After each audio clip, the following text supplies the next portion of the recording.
5 सालन खां वीरान बणियल रेलवे स्टेशन बीहल बहाल करण जूं तैयारियूं ज़ोर शोर सां जारी आहिनि। कशमोर ऐं कंदकोट ज़िले समेत ॿियनि शहरनि जो रोज़गार जो मौक़ो ॿीहर बहाल थियण वारो आहे। वफ़ाक़ी रेलवे वज़ीर खुशहाल ख़ान खट्टर ट्रेन सर्विस 25 अप्रैल खां बाक़ाइदा बहाल जो ऐलान बैदि तामीराती कम तेज़ी सां जारी आहे। ट्रेन जी बहाली जी ख़बर पवण ते कशमोर ऐं कंदकोट ऐं ॿियनि शहरनि में ख़ुशी जी लहर डोड़ी वई आहे। इन मौक़े ते शहरियुनि जो चवणो हो त कोरोना वायरस जे दौरान 2020 में खुशहाल ख़ान खटक एक्सप्रेस जी रवानगी मुअत्तल कई वई हुई, जेका 5 सालनि बैदि ट्रेन जी बीहर बहाल कराइण लाइ वफ़ाक़ी हुकूमत पंहिंजो फ़ैसिलो ॿुधाए अवाम जूं दिलियूं खटे वरितियूं आहिनि। ट्रेन जी रवानगी बहाल थियण सां सवें शहरियुनि जो रोज़गार जो मौक़ो बीहर मिलंदो। रेलवे स्टेशननि जूं रौनकूं बीहर बहाल कयूं पियूं वञनि। ट्रेन जे ज़रिए कंदकोट खां ॿियनि शहरनि ॾांहुं अनाज समेत ॿियो क़ीमती सामान मोकिलियो वेंदो आहे। ट्रेन जी बहाली लाइ ट्रैक जी तैयारियुनि जो अमल पाण तेज़ी सां जारी आहे। यादि रहे त ट्रेन 25 अप्रैल खां पंहिंजी मंज़िल ॾांहुं रवानो थींदी। असां हिकु भेरो ॿीहर ॿुधाईंदा आहियूं त वफ़ाक़ी सरकार अवाम जी मुश्किलातुनि खे साम्हूं रखंदे खुशहाल ख़ान खटक एक्सप्रेस खे बीहर बहाल करण जो ऐलान कयो आहे। 25 अप्रैल खां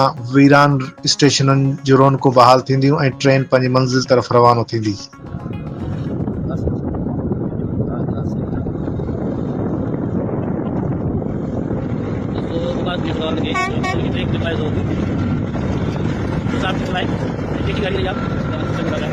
गाड़ी